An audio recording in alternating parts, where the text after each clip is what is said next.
gracias por la invitación también para platicarles de este tema tan importante, indispensable que han estado pues ustedes ahorita mencionando.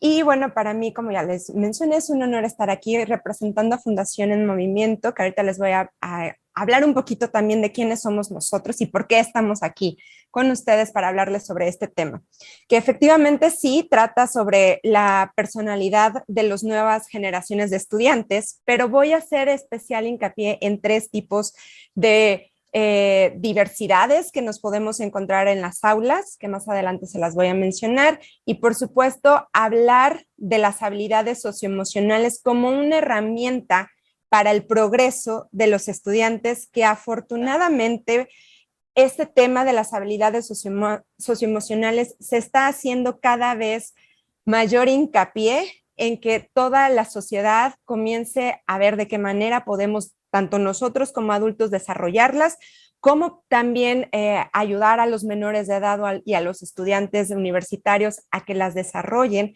especialmente pues para el ámbito laboral. Entonces, brevemente les platico que nosotros en la Fundación tenemos 3 ejes rectores, con el cual nosotros nacimos, que es la prevención del bullying en toda la República Mexicana y a donde nos llamen también, con el cual pues brindamos herramientas y estrategias a los padres de familia, docentes y estudiantes para prevenir esta problemática que no solamente sucede en primaria, secundaria y bachillerato, sino también en universidades. Esto es tan importante también conocer porque el desarrollo de mis habilidades socioemocionales va a poder a mí, estudiante, ser capaz de prevenir este tema, no ejercerlo contra mis compañeros, y por supuesto tampoco ser cómplice o testigo de ello. Y a mí como docente me va a permitir detectar y dejar de normalizar este tipo de conductas en los estudiantes. De ahí pues nuestro segundo eje rector, que aquí es la parte del bienestar y equilibrio organizacional con nuestra metodología BioFem, que aquí llevamos a las empresas, instituciones educativas, programas para que ellos comiencen a tener un ambiente laboral pues de equilibrio y bienestar. ¿Por qué? Porque si bien es cierto que nosotros nacimos con el tema del bullying, comenzamos a detectar que también los adultos comienzan a tener, tienen conductas que se les denomina como mobbing o acoso laboral, y eso repercute también en su relación con sus hijos, con sus pares, con sus compañeros, y también tiene consecuencias a nivel físico, social y emocional. Entonces, si se dan cuenta, todo este tema es completamente complementario. Y por último, pues también tenemos la parte de la educación para la paz, que también llevamos talleres para que tanto docentes, estudiantes, empresas en general, conozcan de qué manera pueden resolver los conflictos de una manera pacífica, mucho más allá de evitarlos, de evadirlos, porque eso no nos enseña a resolverlos, simplemente nos enseña a evadirlos, válgase la redundancia, y pues justamente dotamos en los talleres a las personas para que sepan cómo resolver sus conflictos. Entonces, vamos ahora sí a entrar en el tema que les venía yo hablando desde el inicio. ¿Qué es lo que les voy a hablar el día de hoy? Principalmente de las diversidades en el aula, que tú como directivo, como docente, se van a ir enfrentando. Voy a hablar de 2 en específico. De manera muy breve voy a hablar sobre las nuevas generaciones. En segundo lugar voy a hablar sobre las neurodiversidades y por último también voy a hacer especial hincapié en las habilidades socioemocionales que atraviesan todas estas que estoy aquí mencionando. Entonces, para ello, les voy a pedir por favor que en el chat vean aquí, les traigo una taxonomía de las generaciones que se encuentran actualmente en el aula y les voy a pedir por favor que en el chat ustedes, de acuerdo a lo que están leyendo aquí, me escriban a qué generación pertenecen y a qué generación de estudiantes ustedes les están brindando sus clases.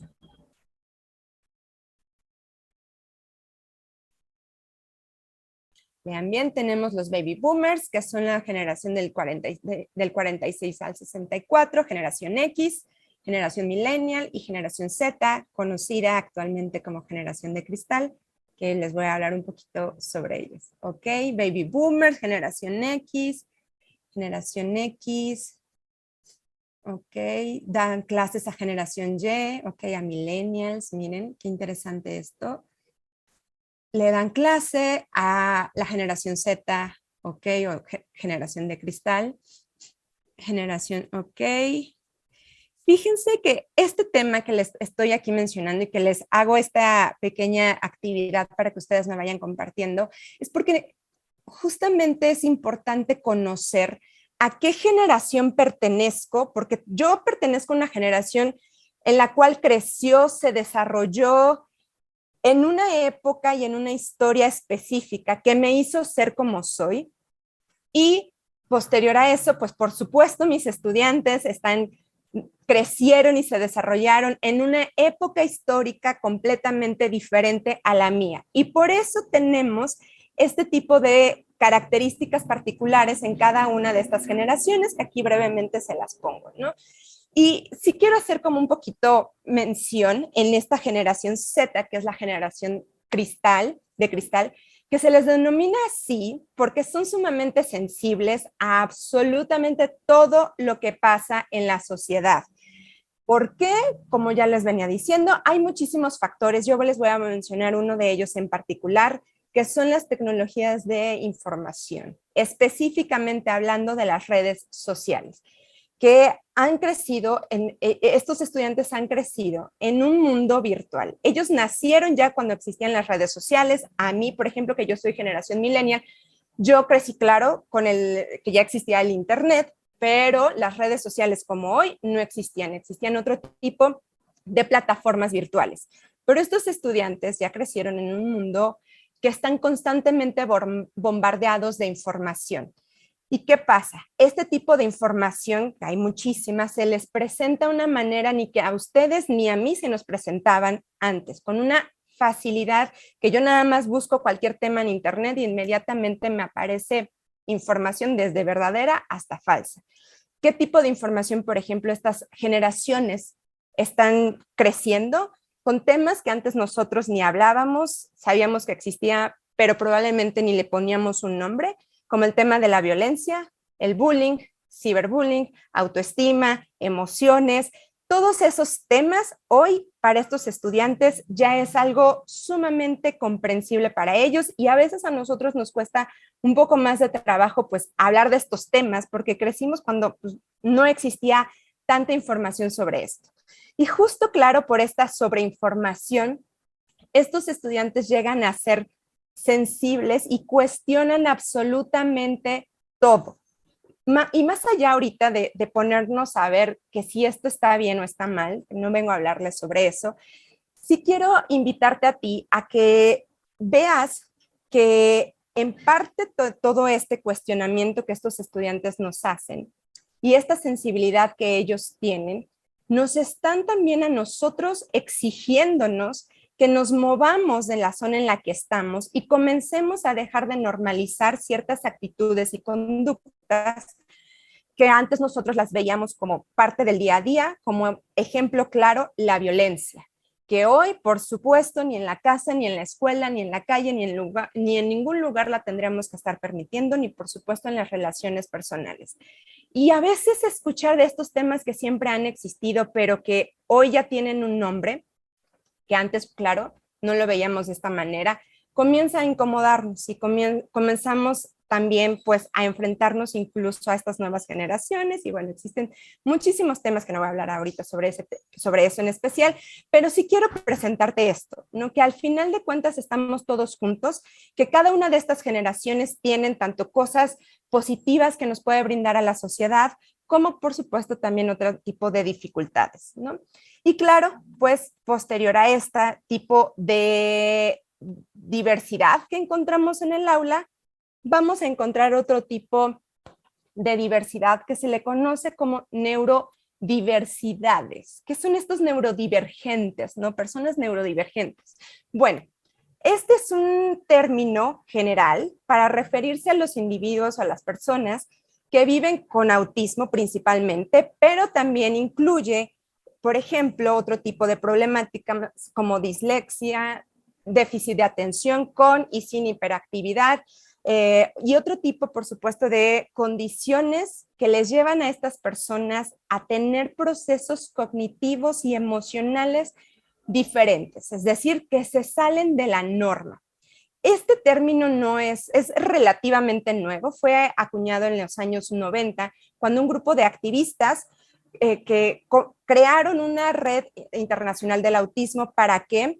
Para comenzar a visibilizar estos temas, por supuesto, pero especialmente para que comenzara a darnos cuenta que estas diferencias de procesamiento mental existen, y así, si nosotros lo hacemos visible, podemos entonces ofrecer una experiencia educativa realmente inclusiva para todos, de acuerdo a su manera de aprender y a percibir, por supuesto, el mundo que les rodea. Y esto es sumamente interesante porque antes, bueno, no antes, hasta ahorita todavía, claro, comenzábamos a hablar del tema de inclusión cuando teníamos en las clases, pues, personas que tuvieran alguna discapacidad, por ejemplo, tanto auditiva como visual, etcétera, o motriz incluso. Pero hoy estamos también hablando de que tú en tu salón de clases, sí o sí vas a tener algún tipo de estas personalidades que te estoy mencionando aquí. Chicos que tienen TDA, con o sin déficit de atención, y que su mente funciona de una manera completamente diferente.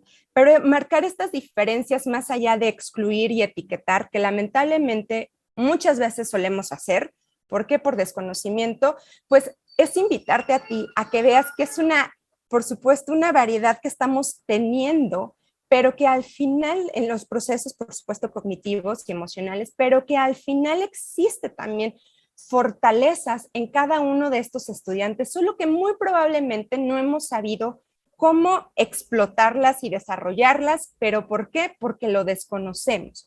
Y al desconocerlo, muchas veces lo dejamos a un lado y lo excluimos y hacemos como si no vemos. Pero el día de hoy que yo te estoy aquí platicando de este tema, ya va a ser casi imposible que tú digas, voy a hacer como si no existiera esto, porque hoy ya te estoy aquí brindando este tipo de conocimientos para que tú entonces comiences a cuestionarte y a pensar qué estoy haciendo yo desde el papel que desempeño para brindarles a estos estudiantes, pues, esta parte educativa para que ellos se sientan incluidos en el aspecto ahora sí del ámbito de la educación. Y este tema me lleva, por supuesto, a hablar de una educación integral. Que la educación integral, pues yo sé que ustedes lo conocen perfectamente, debe ser, por supuesto, completa. Esto significa que debe, por supuesto, incluir un compendio de aspectos y atender a todas las necesidades y manifestaciones de las personas, las cuales les acabo de mencionar, las que ya conocemos muy probablemente, ya comenzamos a ver de una manera un poco más cotidiana en las aulas, pero también este tipo de neurodiversidades que les estoy mencionando.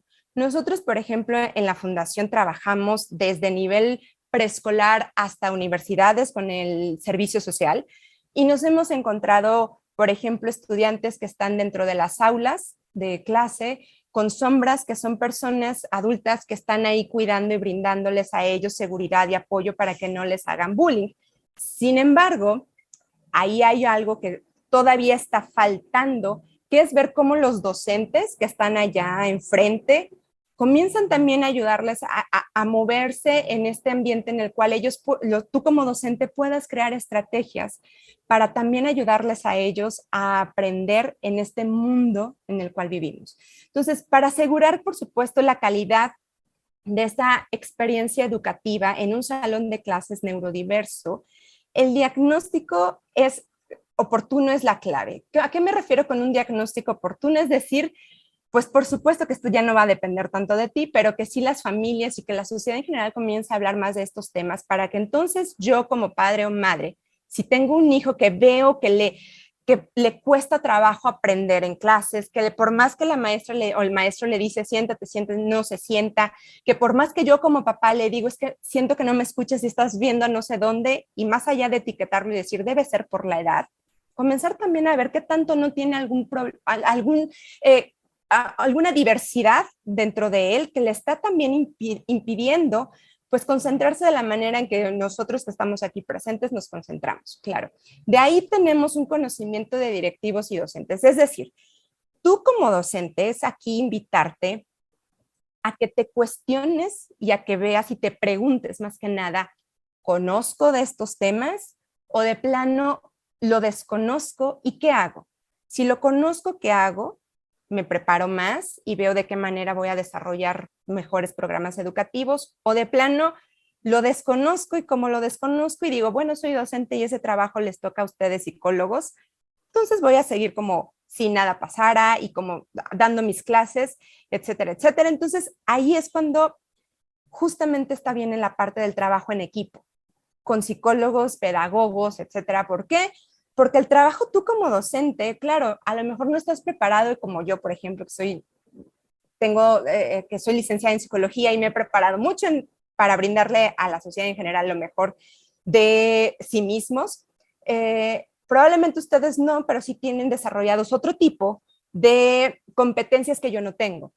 Y es ahí donde el trabajo entonces en conjunto va a poder llevar a estos alumnos a que puedan tener o sentirse más bien seguros dentro del aula y más que seguros, sí, claro, seguros, pero también que se sientan competentes y capaces de aprender. Y bueno, pues aquí por supuesto hay que discernir, todo esto nos va a ayudar a discernir si el carácter cognitivo atípico que presenta algún estudiante les va a permitir sacar el mejor provecho de las clases o de plano por su condición, por más que yo quiera, igual como docente, y estoy brindando lo mejor de mí, probablemente por el tipo de autismo, por ejemplo, que tiene este estudiante, no lo va a poder lograr y al contrario va a ser perjudicial para su salud emocional. Entonces, ¿cómo pueden ustedes como directivos asegurar el bienestar emocional y acceso a una educación como se las estoy mencionando? Pues es educarte sobre el tema. Es decir, conocer un poco más sobre esto, leer, meterte a cursos, estar pues conociendo un poco más sobre esto que existe, siempre ha existido, solo que ahora, repito, pues se le está haciendo ahora mayor hincapié a estos temas. Que tengas también un acompañamiento, asesoramiento, no sé, cada uno de ustedes en sus universidades, cuentan con psicólogos, cuentan con área de psicología, ¿qué hacen los psicólogos ahí? Nada más mandan o tutorías incluso, no sé, mandan nada más a los estudiantes cuando están teniendo alguna dificultad educativa y punto, se acabó, o están sacando y explotando al máximo esa área, o de plano ni siquiera la tienen porque sienten que no es necesario. A partir de ahí es cuando los invito a ustedes como a cuestionarse todo este tipo de cosas que les menciono. Claro que adaptar las clases para todo este tipo de personalidades que les estoy mencionando y capacitarte tú como directivo, pero también capacitar a los docentes. Ejemplo que nosotros llevamos cuando vamos a organizaciones y a las escuelas en fundaciones y movimientos, les decimos que a veces tenemos a directivos y es cómo ustedes van a bajar esta información a quienes están día a día enfrente a un grupo. Eso sería aquí lo importante también de ver toda la información que están obteniendo aquí, cómo la van a trasladar a los docentes que están viviendo todo esto que les estoy mencionando. Ahora bien, justo porque es indispensable hablar sobre este tipo de habilidades, porque para tener una educación integral debemos no solo como docentes tener capacidades intelectuales para saber cómo voy a desarrollar mis clases y estrategias y dinámicas, ¿no? Y así poder, por supuesto, integrar a los estudiantes. Necesito también tener desarrolladas mis propias habilidades socioemocionales para también entonces saber cómo voy a desarrollar o a ayudar a mis estudiantes a desarrollarlas. Así de importante es este tema. Pero, ¿qué son entonces las habilidades socioemocionales? Brevemente les digo, se les pueden conocer como habilidades para la vida. Son conductas que desarrollamos a través de la experiencia y que funcionan como una herramienta para desenvolvernos con los demás de una manera adecuada y saludable. Es decir, que requieren de nuestra capacidad de adaptarnos a la sociedad. Estas habilidades nos sirven para comprender a todas las personas que se encuentran a nuestro alrededor y a sus emociones, pero también para reconocer nuestras propias emociones, saber nombrarlas, expresarlas y específicamente saber manejarlas de una manera adecuada cuando me enfrento a situaciones difíciles en la vida que siempre, por supuesto, va a haber. Y claro, son la clave para el desarrollo de las relaciones positivas y saludables, para crear un sentido de responsabilidad con nuestro entorno y fortalecer la capacidad de comunicación entre pues, nuestras actitudes y opiniones y tener así manera asertiva. Ahora, tener estas habilidades socioemocionales, pues sí nos va a ayudar a tener esta capacidad de reconocer nuestras emociones, sentimientos, ser vulnerables, etc. Y claro, aquí, por supuesto, esto me lleva a otro punto sumamente importante que es el término de soft skills y hard skills. Las soft skills son uno de los más usados, ¿no? Para referirse a las habilidades socioemocionales en el mundo laboral. En la práctica, pues al final ambos conceptos podríamos decir que son como tipos sinónimos, pues se refieren a estas habilidades blandas que uno necesita para trabajar en equipo y para poner un ejemplo, ¿no? Pero también tenemos las hard skills, que yo sé que ustedes se las conocen perfectamente, a lo mejor hasta mejor que yo, que son estas habilidades que hacen referencia a aquellas que uno aprende en la universidad o en la experiencia profesional. Son habilidades que, pues, duras, ¿no? La traducción, que se relacionan más con los conocimientos técnicos y teóricos que se aprenden durante la educación superior. Ahora, para ser un profesional integral y abrirse al camino en el mundo laboral actual, es necesario desarrollar ambos aspectos, tanto habilidades socioemocionales o las soft skills, como también las hard skills o estas técnicas y teorías que aprendemos en la universidad. Y de alguna manera podríamos decir que ambas se complementan y que no deberíamos de estar descuidando ni las unas ni las otras y que tendríamos que ver de qué manera podríamos estarlas desarrollando. Porque al final aquí, como está en inglés, el juntar ambas nos lleva, por supuesto, al éxito. Ahora, aquí te traigo una pregunta que me parece que tú podrías como empezar también a hacerte. Si tus estudiantes actualmente tienen las habilidades para el mundo laboral actual, ¿las estás desarrollando? Sí, ¿cómo? No, ¿por qué? Y esto es sumamente interesante porque estas que les traigo aquí son las que actualmente el ámbito laboral está pidiendo. Nosotros en la fundación, cuando trabajamos en empresas para llevarles, por supuesto, talleres sobre liderazgo, sobre cómo ser líder para ti mismo y para cómo ser un buen líder, ¿no? Hacia los demás, desde incluso directivos, por supuesto, también, hablamos que necesitan tener este tipo de habilidades. Un autoconocimiento. ¿Qué es el autoconocimiento? Es que te conozcas, por supuesto, de qué es lo que te frustra, qué es lo que te enoja, cómo te enojas, qué haces cuando cuando estás ante una situación que no puedes manejar. ¿Eres empático o no eres empático? Porque tú cuando ya estás, cuando salen los estudiantes al mundo laboral, ¿qué pasa? ¿Son empáticos con sus propios compañeros de trabajo, con los clientes que ellos van a tener o de plano no?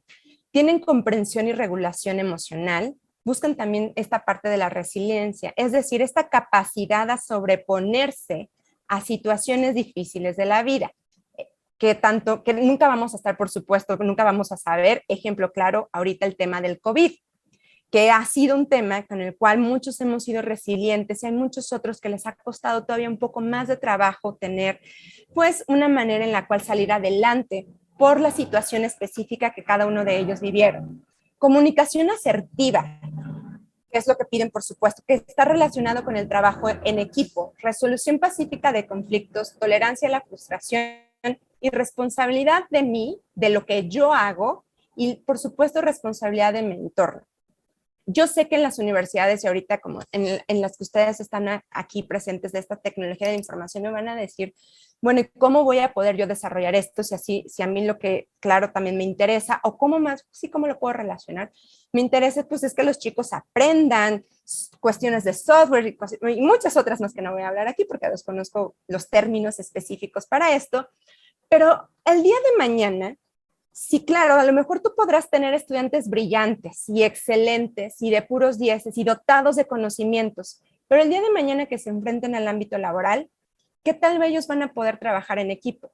¿Qué tal son el momento en la escuela, cuando están en alguna materia? Si no les sale algún problema que no tienen nada que ver a lo mejor con relaciones sociales, pero algún problema de matemáticas, de física, etcétera, ¿qué tanta tolerancia tienen?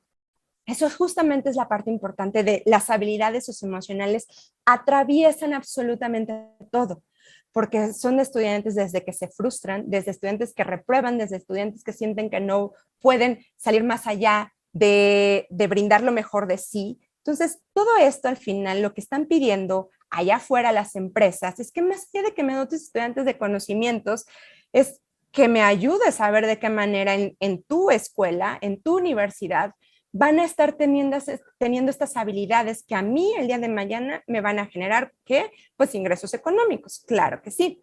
Y más allá de esto, pues ¿cuáles son estos beneficios de tener estas habilidades socioemocionales? Que si tú las puedes desarrollar, es que tienen mejor rendimiento académico, alcanzan un mayor nivel de satisfacción laboral, son más constantes y tienen mayor motivación para lograr sus objetivos, tienen relaciones interpersonales más satisfactorias, son menos impulsivos al momento de hablar, de contestar, de decir, etcétera, manejan de forma más efectiva, fíjate, el estrés y la ansiedad que el mundo laboral y el mundo actual tenemos constantemente. Vamos a saber cómo poder ser resilientes ante esto y sacar lo mejor de nosotros. Hay mayor bienestar mental, físico, hay mayor bienestar físico, emocional y mental, perdón, saben expresar lo que sienten, tienen mejor autoestima, por lo que están mejor preparados para lograr sus metas. Autoestima igual a poder alcanzar mis logros y metas y marcar bien los límites a sus compañeros de trabajo, amigos y familiares. Por eso las empresas y las organizaciones están pidiendo esto, que tú como universidad lo comienzas a desarrollar. Y fíjate, te traigo aquí un testimonio de una chica neurodiversa que investigando y viéndome lo encontré en internet y me pareció sumamente importante lo que decía y se los quiero leer brevemente ya para terminar. Dice ella, soy una estudiante neurodiversa y siempre tuve dificultades para adaptarme a un sistema educativo hecho específicamente para un perfil neurotípico de estudiante. El proceso de adaptarse a un sistema que no está hecho para nosotros resulta emocionalmente desgastante al grado de caer en depresiones constantes y ansiedad, sin mencionar el afecto que se ve a nuestra autoestima, el progreso académico y la alta posibilidad de abandonar la escuela, porque tampoco hay acceso a la posibilidad de ser diagnosticado oportunamente. Yo me preguntaba si era mi capacidad intelectual el problema para progresar, pero ahora sé que ese no era el problema. La estigmatización social también es otro factor que deriva de lo mismo. La ignorancia sobre el tema y dar por sentado que todos somos iguales cuando no lo somos. La gente normal no logra comprender que hay diversidad de mentalidades y al no comprender un mundo fuera de la caja, pues lo primero que hacen es señalar, etiquetar y estigmatizar. Y son estos mismos los que diseñan los sistemas y programas educativos. Entonces, para resolver el conflicto con los estudiantes que somos neurodivergentes, es culparnos y señalarnos como malos estudiantes, flojos, vagos y raros. Y es realmente frustrante y doloroso. El sistema simplemente te aborta por no ser normal. Y bueno, espero que con esto ustedes comiencen a cuestionarse qué hacen actualmente en este tema. Y claro que no me voy a ir sin mencionarles 4 tips muy importantes que ustedes pueden comenzar a lograr estas competencias en sus estudiantes. Primero, la parte del diseño curricular. Materias que tengan que ver con estos temas. ¿Las hay o no las hay? Claro que podrían haberlas en su diseño curricular. ¿Por qué? Porque podríamos estar hablando que ustedes podrían estar teniendo jóvenes y estudiantes que al día de mañana generen softwares para este tipo de personas neurodivergentes con autismo, con TDA, que a lo mejor diseñen algún programa especial para que ellos aprendan de mejor manera, que sería impresionante que salga de acá de México, muchísimo mejor, ¿verdad? Diversificar la manera de enseñar, contar con programas alternativos y un servicio social diferente. Y les voy a hablar por qué un servicio social diferente que me dio gusto escuchar al inicio al doctor, que mencionaba por supuesto, del servicio social que se ha salido un poco de lo que realmente es. Nosotros en la Fundación tenemos un servicio social que se llama Acompaña a un amigo, donde recibimos estudiantes desde diversas universidades, no necesariamente psicólogos y pedagogos, que son ingenieros, que son también matemáticos, que son también, de computación, de diversas universidades, que ellos acompañan a estudiantes que han vivido bullying. ¿Por qué? Porque no saben español, no saben inglés, no saben matemáticas y empiezan ellos a diseñar y a desarrollar pues estrategias para estos estudiantes y que aprendan. Y eso que lleva a mí como universidad que gano, pues tener estudiantes sensibles ante esto y que el día de mañana, quién sabe si este estudiante cree y genere algo sumamente importante para estas generaciones que viven bullying, que viven exclusión, etcétera. Claro que tener capacitación para conocer más sobre estos temas, tanto tú como directivo y a tus docentes. Y finalmente, para mí, que creo que es la más importante, salir de la zona de confort. ¿Qué es esto de salir de la zona de confort? Comenzar a generar material didáctico para este tipo de jóvenes y también ver a estos estudiantes, como ya te lo estaba mencionando, que desarrollen softwares incluso para los neurodiversos. El día de hoy, pues sí, al final de cuentas te traigo esto. No, es difícil que a partir de hoy tú ya no veas esto, que existe dentro de las aulas, que existe dentro de tus universidades. Ahora que lo estás viendo, que lo estás observando, es comenzarte a sensibilizar, salir de tu zona de confort y atreverte a por lo menos hacer algo de lo que te estoy mencionando o hacer muchas otras cosas más que estás aprendiendo en todas estas mesas que has tenido en estos largos días. ¿Cómo vas a lograr eso? Y bueno, finalmente aquí les dejo los contactos de nosotros en la Fundación para que conozcan un poco más sobre quiénes somos, qué hacemos y qué brindamos. Entonces, muchísimas gracias por escucharme y espero que pues hayan tenido pues un grato aprendizaje el día de hoy.